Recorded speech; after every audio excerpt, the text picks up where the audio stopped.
Yara sa 30,813.57 metric tons ang nangin kapyerdihan sang Western Visayas pag-abot sa agricultural production bangod sa halit nga nabilin sang El Niño phenomenon. Ini ang base sa pinakauli nga situation report kon SITREP sang National Disaster Risk Reduction and Management Council kon NDRRMC. Dugang padri 1,122.89 ka hektarya sang crop area. Ang totally damage samtang 12,240.5 ka hektarya naman sang crop area ang partially damaged.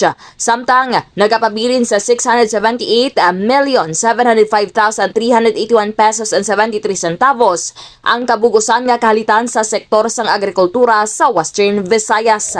Balita gikan sa syudad sang Iloilo. Ini si K5 Timon Tanyo Kaluyo para sa kampiyon nga balita, serbisyo publiko kag kalingawan sa Iloilo. K5 News FM.